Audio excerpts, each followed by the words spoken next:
Joining me now is Michael Blake, former Obama staffer and CEO and founder of Atlas Strategy Group and the co-host of tonight's Win with Black Men, a call which began about 2 hours ago.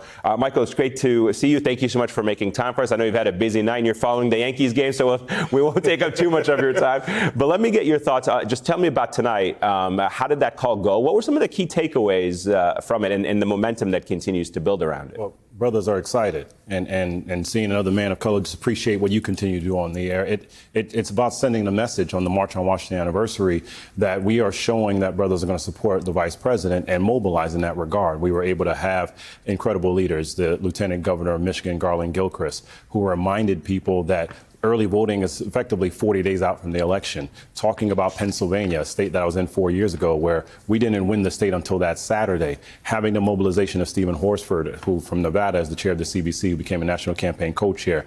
The framing was, we're not going to sit on the sidelines. In the same way that we heard from Reverend Dr. Gerald Durley in the March on Washington years ago, if I can, you can. That was the kind of momentum that we were communicating tonight. Another 6,700 that are on the line, but continuing on the clear trajectory that brothers are ready to support the vice president become president. Yeah, I'm going to ask you about the March on Washington and the pin that you're wearing, a historic pin. But let me get your thoughts on I know talking about black men, they're not monolithic, but what are the issues you think that black men in this country coalesce around that may be part of other groups, but also unique to them that they want the Harris-Walz campaign to commit and address and change from what they've had over the last couple of years? Well, job creation has to be continually a part of it. I led the African American Outreach and Minority Business Program under President Obama. We sustained that effort here.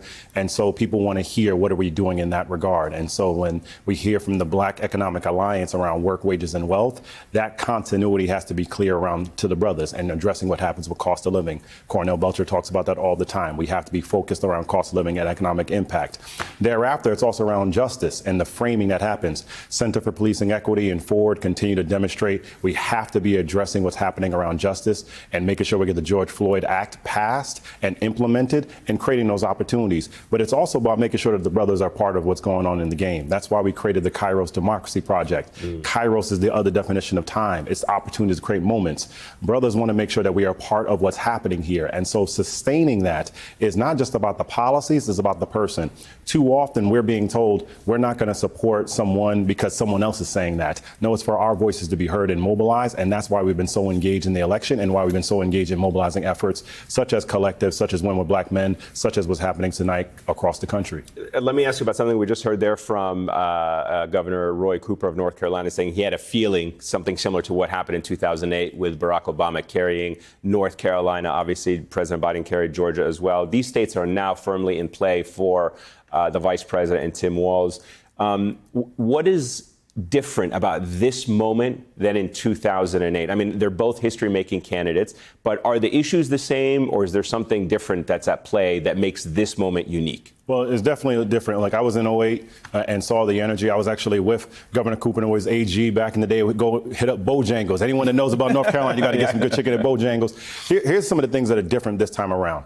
When you have a black woman who is a part of sorority, as our soror is in Vice President Harris, it's going to create a different energy in the ground and mobilization on the ground. When you have an opportunity, as we've seen with the America Vote table in North Carolina, to counter the nonsense of Mark Robinson, that all skin folk are kinfolk, we're going to be real clear about communicating that message every single day and all day. When you have an opportunity with homecomings, greatest homecoming on earth at North Carolina A&T, those are different dynamics that can shift here in a very momentous way. But tying it all together, when you have the mobilization that is happening now, where people are saying we have to be engaged now, as well as the voter protections effort, shout out to Meredith Horton and their team that are doing that as well, we recognize, yes, there was history made in 2008, but there's history made in 2024 because we see that there's a soror that we can get into the White House in Kamala Harris. We started off talking about a little history with the March on Washington. Let me ask you about that pin that you're wearing, 61 years to the day of that historic moment. Connect the dots for us. What's the through line between that moment and the moment we find ourselves today in this country? Grateful for my dear friend Ken Cooper, who gave me this pin and recognizing and equally one of the original programs and understanding the magnitude of the moment. When you have Bayard Rustin, who organized this march effectively in 2 months, when you have Dr. Dorothy Irene Height, who said that Dr. King has to give the full speech, the connection of it all is making it very clear. As they did before, they had demands. They had policy demands. And too often when we talk about marches, people try to separate it out. That's why we're excited about Project Freedom and Until Freedom, again, other causes like our own. But it's about laying out the connection. It's not just about marching for marching's sake. It's not about just moving. a speech. It wasn't just a speech. It was about policies. Yeah. They were very clear. And it was a march on Washington for jobs and freedom. And I do think the connection of it all, talking about freedom, talking about joy, is what people are looking for and they're excited about right now. It's giving everyone an opportunity to say, we want to be a part of something bigger. And we see that right now within the march. We see that right now within the mobilization. And it's about our job of saying, this is our Kairos. We say we go from our Chronos to our Kairos, the opportunities to create a moment for freedom and joy. Yeah, very powerful message and one that still resonates today. Michael, thank you so much for your time. Greatly appreciate it. Good to see you. Best of luck to you. Thank you. Take care.